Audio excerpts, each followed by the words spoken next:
Hey everybody, this is the D's World. Thank you so much for coming in and joining this evening or day.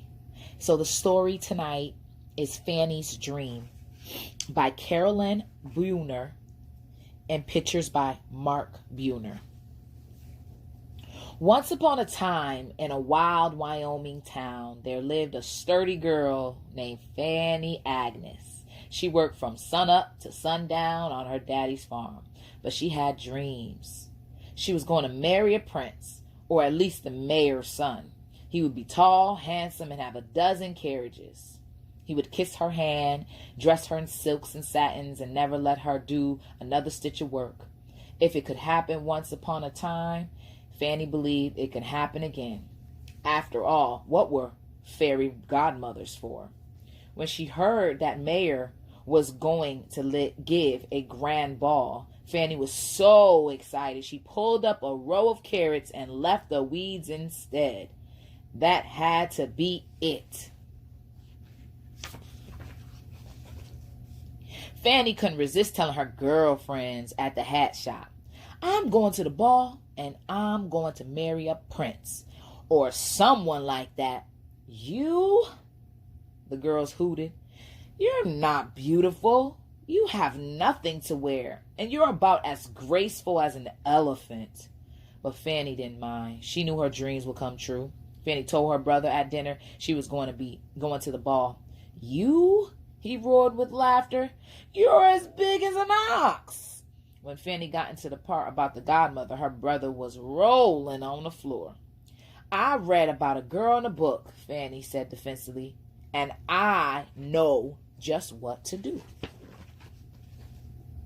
That night, Fanny dressed in her best calico and went out into the garden to wait for her fairy godmother. She waited for a long time. After a while, she pulled up some weeds. She could see the mayor's mansion across the valley, all lit up. She could almost hear the music. When it got too dark to pull weeds, she washed her hands and sat down. The moon came out big and full. "Hey, Fanny!" a voice called. Fanny jumped up to meet her fairy godmother. But it wasn't her fairy godmother, only Heber Jensen. Heber was cheerful and pleasant and always liked Fanny, but heavens, he was so short. Fanny almost started crying. "What are you doing out here so late, Fanny?" Heber asked. "I'm waiting on my fairy godmother," sniffled Fanny. "I wanted to go to the ball." Heber thought it over. "Can you twirl and waltz and curtsy?" asked Heber. "No," said Fanny. Then she said, "But I know how to harness a horse, plow a field, and shuck corn." "Well, then," Heber said, "do you know how to use 20 forks and spoons, drinking from a goblet, and eat snails?" Fanny wrinkled her nose. "No, but I can sure cure a ham and kill and dress a chicken, milk 10 cows, and make bread." "Well," Heber teased, "can you simper and flutter your fan and clench your waist?" "No," Fanny giggled, "but I can spread manure." "Well, Fanny," said Heber slowly, "I'm not a prince, and I don't live in a castle, but I have 160 acres, a little log house, and a dream of my own. I need a wife who will work by my side through thick and thin, sweat and joy, and be glad for good food and great company. Will you, Fanny?" Even with all the moonlight, it took Fanny an hour to give up her dream. She shook Heber awake. "I don't do windows." "Okay," said Heber. So Fanny married Heber. She helped him plow the north field. She planted tomatoes in the garden and pansies in the front. She thinned the beets, fed the chickens, threshed the beans. She held the sheep while Heber sheared them, churned butter, and slopped the pigs. Sometimes when she needed a good laugh, Fanny would stitch the flap shut on Heber's long johns, then wait to hear him hollering from the outhouse.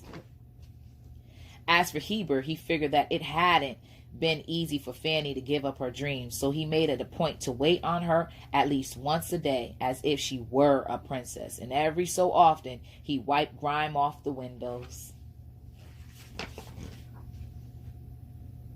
The next year, the twins were born. Fanny washed diapers and hung them on the stove, washed diapers and hung them across the mantel, washed diapers and hung them from the doorknob. Heber rocked David and Ethan. When the twins were 5, David stuck his socks in the toaster and burned the house down. Fanny grabbed the new baby and the twins before the roof caved in. Heber ran from the fields to see his dream smoking. Then Fanny and Heber built the house again.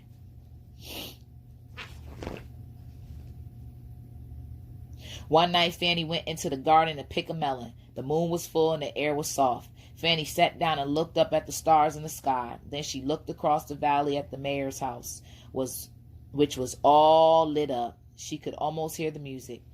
"Sorry I'm late," a voice sang out.